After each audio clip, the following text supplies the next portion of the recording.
A gente vê várias armadilhas na nossa sociedade que impelem a gente para um consumo que é um consumo desnecessário. A recomendação é uma medida da Procuradoria Regional Eleitoral para evitar a venda irregular de combustíveis, como ocorreu em eleições anteriores. O Hospital Universitário da Universidade de Brasília tem hoje 40 cães cadastrados no sistema de banco de sangue.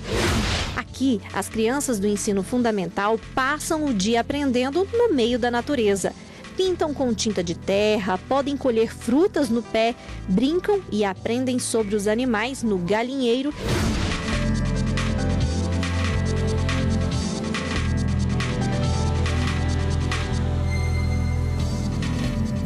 Boa noite. Boa noite para você. O ministro Edson Fachin, do Supremo Tribunal Federal, negou o pedido de liminar em que a defesa do empresário André Luiz Paula dos Santos, investigado na Operação Lava Jato, buscava a revogação das medidas cautelares impostas a ele pela Justiça Federal em Curitiba. Quem tem as informações é a repórter Carla Lucena. Oi, Carla. Boa noite. Oi, William, boa noite para você, boa noite a todos que nos acompanham. O empresário, ele é acusado pelo Ministério Público Federal de participar de organização criminosa e também de agir contra o sistema financeiro nacional. André Luiz Paula dos Santos seria responsável por transportar dinheiro ilícito para o dono do posto da Torre em Brasília, onde se originou a Lava Jato. Ele também, em 2014, foi detido no Aeroporto Internacional de Brasília com $289 mil quando retornava de São Paulo. Aqui no STF, a defesa alegou que a demora para concluir a ação penal estaria aí esticando o tempo das medidas cautelares que foram impostas a ele. Ao analisar o caso, o ministro Edson Fachin disse que não há nenhuma ilegalidade que justifique a concessão da liminar. O ministro também disse que atualmente o empresário está em liberdade e sem nenhum risco de restrição ao direito de liberdade de locomoção dele. Voltamos ao estúdio. Obrigada, Carla. A ministra Rosa Weber, do Supremo Tribunal Federal, negou seguimento ao habeas corpus da defesa de Paulo César Zamar Taques, ex-chefe da Casa Civil de Mato Grosso, que buscava a revogação da prisão preventiva dele. De acordo com o Ministério Público Estadual, Taques integraria a organização criminosa que teria recebido propinas pela contratação de empresa no Detran do Estado. Na decisão, a ministra Rosa Weber disse que não foi encontrado flagrante de ilegalidade ou abuso de poder no ato do STJ, que negou a liminar.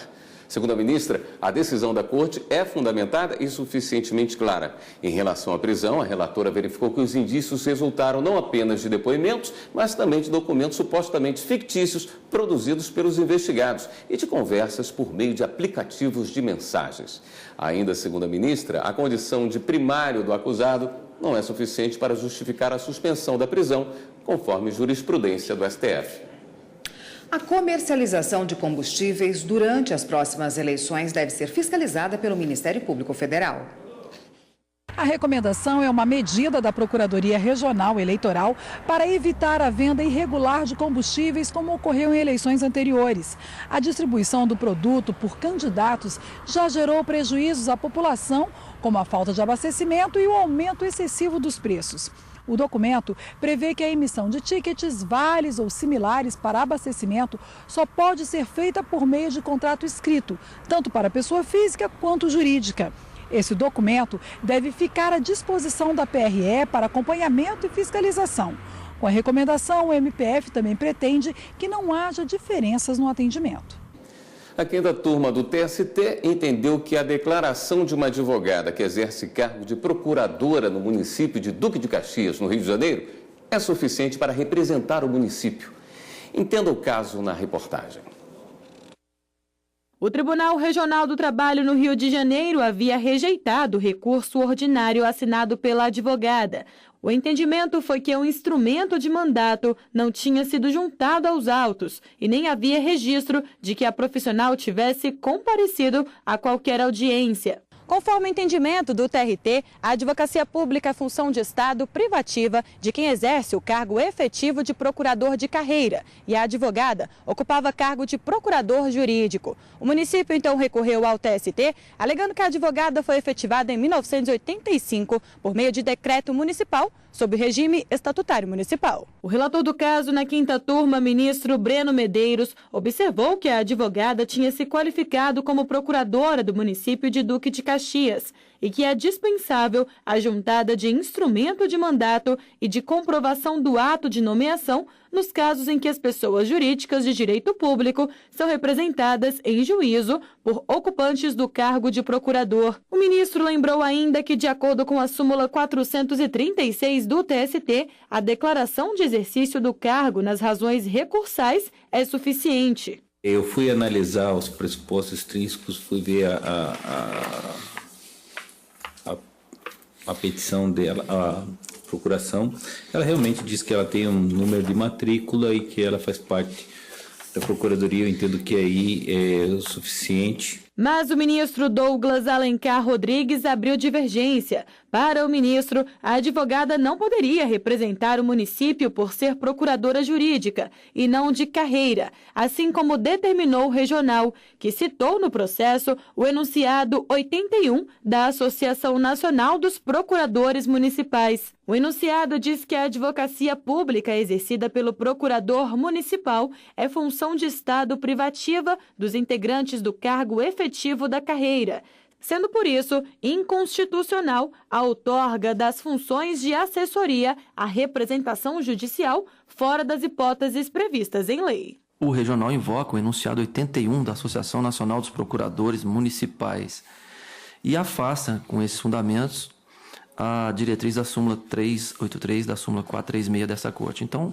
nesse sentido, eu peço vênia para não conhecer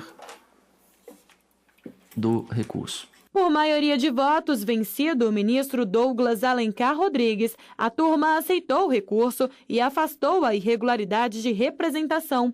O processo agora vai retornar ao TRT no Rio de Janeiro para que o mérito do recurso ordinário seja julgado.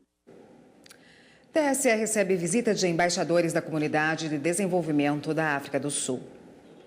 A Assessoria de Assuntos Internacionais do Tribunal Superior Eleitoral recebeu uma comitiva formada por embaixadores dos seguintes países africanos: Angola, Botsuana, Malawi, Moçambique, Namíbia, República do Congo, África do Sul, além de Tanzânia, Zâmbia e Zimbábue. Esses países integram a Comunidade de Desenvolvimento da África Austral.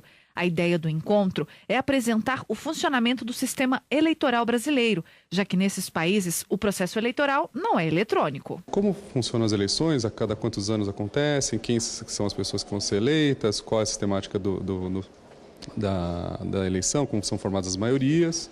O secretário de Tecnologia da Informação do TSE, Giuseppe Giannino, também participou do encontro e esclareceu como é o funcionamento do voto eletrônico e da biometria durante o processo eleitoral brasileiro.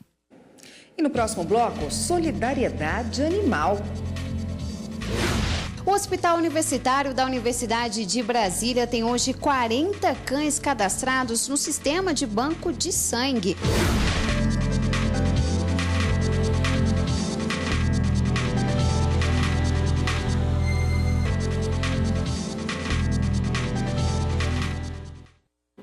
Doar sangue pode salvar muitas vidas e curar doenças. Isso é do conhecimento de todos. Mas você sabia que os animais de estimação também podem ser doadores e ajudar outros cães e gatos que precisam de transfusão? Tudo começa com uma picadinha na pata do animal. Uma pequena amostra de sangue é coletada para saber se está tudo bem com a saúde do cachorro doador. A gente olha o olhinho, a gente olha a orelha, a gente olha os linfonodos, as mucosas, para a gente comprovar que o animal realmente está saudável e que ele pode ser apto para coleta. Assim como os humanos, existem critérios para animais doarem sangue. Os gatos devem pesar mais de 4,5 kg, nunca terem recebido transfusão, serem vacinados, vermifugados e saudáveis. Já os cães precisam ter idade entre 1 e 8 anos, peso mínimo de 25 quilos, temperamento dócil, vacinação e vermifugação atualizadas, com controle de pulgas e carrapatos e não apresentarem doença ou transfusão prévia. A cadela Janis, de raça pastor alemão, tem 4 anos e é doadora desde 2016. Hoje, pela primeira vez, a filha dela, Carmen, de 1 ano, vai doar. Para os donos, a decisão de trazer as pets segue uma tendência da família. Na casa deles, todos são doadores de sangue. Acho que é muito útil, né, a gente poder ajudar e não custa nada. É só um tempo que fica aqui, né, que você acaba investindo um tempo seu em trazer e esperar as análises, ganha uns exames.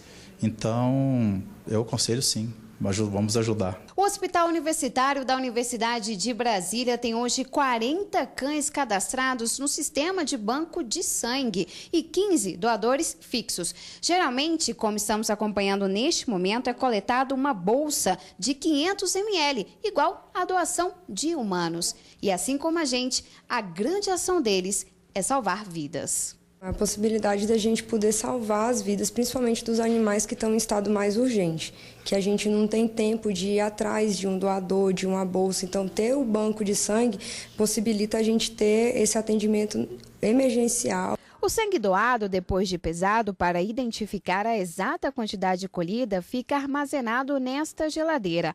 O prazo de validade é de 1 mês.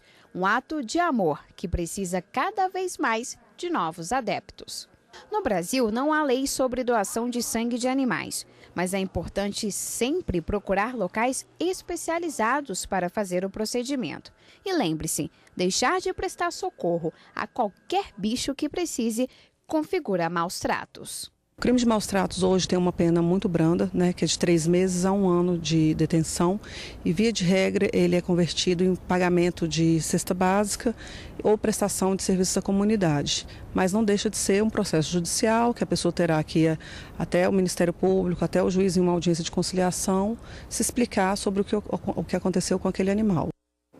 Qualquer cidadão pode entrar na justiça contra a administração pública e ter direito à indenização. Isso graças à responsabilidade civil do Estado prevista na Constituição Federal. As fotos são do Vinícius. O advogado teve uma surpresa bem desagradável no início de 2016, quando saía da casa de um amigo em Brasília. A baixa iluminação na via impediu que ele visse o enorme buraco na rua.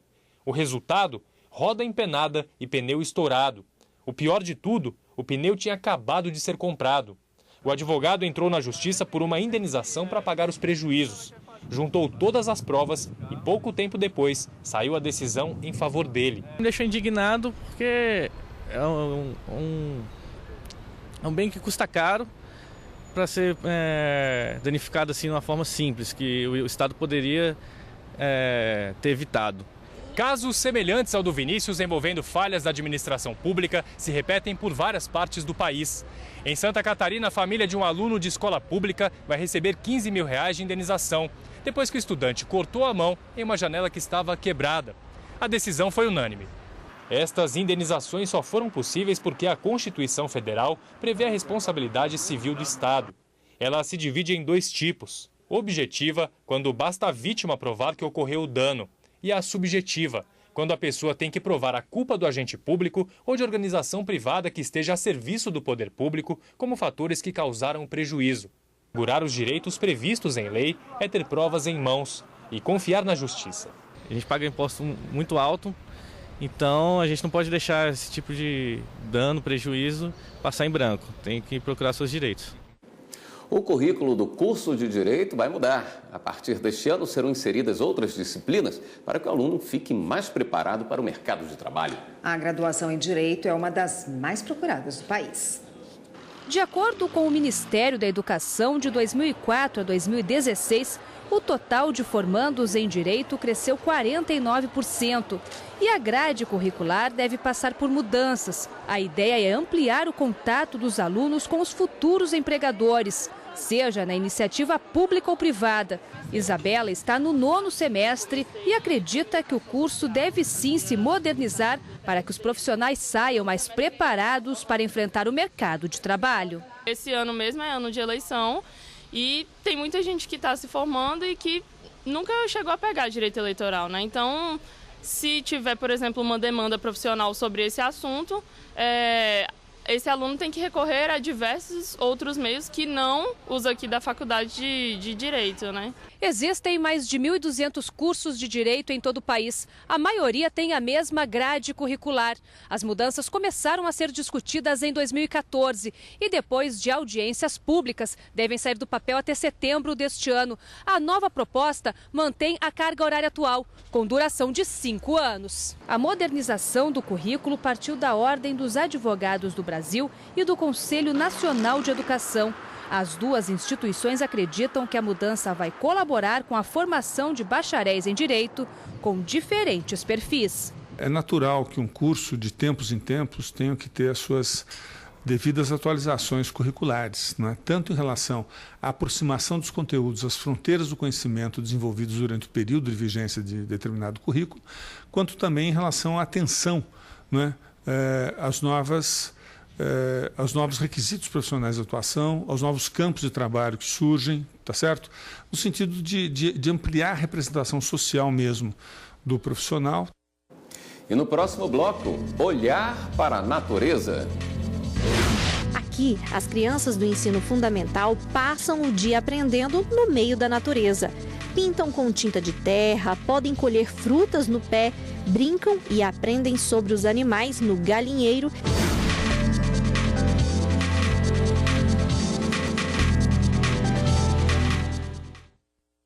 Consumir além do que se pode pagar, usar o cartão de crédito descontroladamente e fazer empréstimos na tentativa de quitar as dívidas são exemplos de comportamentos que levam ao superendividamento. Pois é, William, e tem muita gente lutando para se livrar dessa situação. A gente vai ver na reportagem agora qual é o posicionamento da Justiça quando o assunto é cobrança. A gente entende o superendividamento como um fenômeno complexo, né, que decorre da sociedade que nós vivemos hoje. É aquela pessoa que está numa situação que não está conseguindo pagar suas contas. Aquilo que ela ganha não é suficiente para ela pagar as contas. A gente vê várias armadilhas na nossa sociedade que impelem a gente para um consumo que é um consumo desnecessário. É um consumo para que eu ocupe o lugar dos meus afetos. E isso a gente vê em todas as relações. E tem muito jovem também fazendo isso, viu? Para ser exato, 44,8%, segundo uma pesquisa recente do Serviço de Proteção ao Crédito. Essa turma, entre 18 e 24 anos, está devendo mais os bancos. Flávia Santos sabe bem o que é isso. É bem descontrolada mesmo, daquelas pessoas assim, tipo que... vou comprar R$10, é só ver uma coisa na loja, uma promoção, vou aproveitar e vou comprar. Falei assim, não, mas eu não tenho dinheiro, vou pegar o cartão de crédito, né? Vou pegar o cartão de crédito e só que na hora que chegava a fatura, né, era um sufoco para poder pagar. O STJ entende que a obrigação de comunicar a inscrição em órgão de proteção ao crédito é da entidade cadastral e não do credor. A tese foi lembrada pela ministra Isabel Galotti, relatora de um recurso que tratava de demanda entre consumidor e banco. O correntista afirmou que era nula a inscrição nos cadastros restritivos de crédito, porque ele não havia sido comunicado previamente pelo banco. No entanto, após consolidar a jurisprudência, o STJ editou a súmula 359, que dispõe que cabe ao órgão mantenedor do cadastro de proteção ao crédito a notificação do devedor antes de proceder à inscrição. Vale lembrar que o artigo 42 do Código de Defesa do Consumidor diz que na cobrança de débitos, o consumidor inadimplente não será exposto a ridículo, nem será submetido a qualquer tipo de constrangimento ou ameaça. O artigo 71 prevê punição para a conduta de exposição vexatória ou de qualquer outro procedimento que expõe o consumidor injustificadamente ao ridículo ou interfira com o seu trabalho, descanso ou lazer. Nós temos a resolução 125 do CNJ, que seguimos à risca, e lá propõe, então, uma série de técnicas de negociação para que esse tipo de conflito, né, que é essa dívida, essa relação de crédito e débito, possa ser resolvida pela conciliação, pela autocomposição. As próprias partes envolvidas decidam qual que é a melhor solução. E é exatamente isso que Flávia está tentando fazer com as inúmeras contas. Estava devendo, chegou, acho que era quase R$50 mil por causa dos juros. Abaixou para 20 mil. Né? Então, eles diminuíram bastante os juros com essa negociação e assim foi negociando. William, você já ouviu falar em guardiães da natureza? Já sim, Érica. Esse termo está sendo usado para nomear pessoas que se preocupam com a preservação do meio ambiente. Mesmo sem a ajuda do poder público, trabalham para combater a poluição e o desperdício. Poluição, efeito estufa que desencadeia mudanças climáticas, falta de água potável e extinção de plantas e animais. Várias pesquisas comprovam que todos esses problemas vêm da ação do homem. A solução para essas questões pode estar em uma simples mudança de hábito, consumir menos e reciclar mais. E esse é o lema da família Castro Moura, que mora em Taguatinga, uma cidade do Distrito Federal. A casa deles recebeu o nome de Ateliê Casa Mãe, porque aqui tudo é reciclado e reutilizado. Tudo que der para reciclar, para você criar algo novo, para você trabalhar sua criatividade e transformar uma embalagem em algo bonito, em algo funcional, já diminui muito a quantidade de lixo. Além da compostagem, do jardim vertical e de reaproveitar garrafas PET e pneus, Juliana e o marido usaram uma geladeira e um freezer quebrados para decorar a casa. Foram transformadas em prateleiras para livros. O micro-ondas, que não funcionava mais, também foi reutilizado. Virou um mini armário. Com esse estilo de vida, o casal quer ensinar a filha a ter escolhas sustentáveis no futuro e ainda influenciar a sociedade. E olha, está dando certo. Em 2 anos, 500 pessoas já procuraram o casal para aprender as técnicas de compostagem e reciclagem. A gente tenta passar um pouquinho de alguma técnica. A gente define uma técnica como tema, ou hortas verticais, ou compostagem. E aí a gente faz uma visita para as pessoas conhecerem todos os sistemas que a gente tem na casa. E aí a gente faz alguma prática para elas saírem daqui sabendo fazer alguma coisa porque elas realmente produziram. Me sinto com a consciência mais tranquila de saber que eu e minha família aqui no Ateliê Casa Mãe estamos fazendo a nossa parte. Esse é o mesmo sentimento de Nilo, que também é considerado um guardião da natureza. Ele é coordenador do Laboratório de Engenharia Ambiental de uma universidade do Distrito Federal. E por aqui, além do conteúdo do curso, faz questão de ensinar aos alunos ações para aproveitamento sustentável dos recursos naturais. Trabalhos aqui com a água, com o solo, energia solar. E no momento em que abrimos assim, a participação efetiva numa atividade dessa, aí sim aí a coisa acontece, é o resultado, porque um grupo, né, que esteja participando sempre vai ter alguém que vai replicar, vai levar esse conhecimento a outras pessoas. Uma das técnicas mais ensinadas por Nilo é o tratamento de água e cultivo de peixes por aquaponia. Funciona assim: nesse tanque, com capacidade para 15 mil litros de água, peixes da espécie tilápia dividem o espaço com plantas aquáticas. Dessa forma, os peixes se alimentam desses vegetais e o excremento fica rico em nutrientes, que são novamente absorvidos pelas plantas, que ainda filtram a água, ou seja, é um ciclo, um depende do outro. Saber cuidar desses recursos naturais é importantíssimo. Investir na natureza pode ser até um modelo de negócio. Esta escola particular, também localizada no DF, é um exemplo. Aqui, as crianças do ensino fundamental passam o dia aprendendo no meio da natureza. Pintam com tinta de terra, podem colher frutas no pé, brincam e aprendem sobre os animais no galinheiro e tem até casinha de pau a pique. A gente acredita que elas entendem, assim elas podem entender melhor o ritmo das coisas, o ciclo do que acontece, né?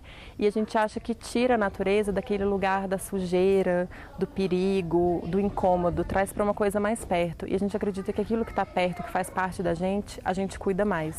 Este advogado alerta que o cuidado com a natureza não é apenas uma questão de ideologia ou vocação, é um dever de todos, estabelecido por várias leis, principalmente pelo artigo 225 da Constituição Federal. Ele estabelece que todos, sejam pessoas físicas, sejam pessoas jurídicas, todos nós temos o dever de manter um meio ambiente ecologicamente equilibrado. Hora de dar um giro na rede e conferir as últimas notícias.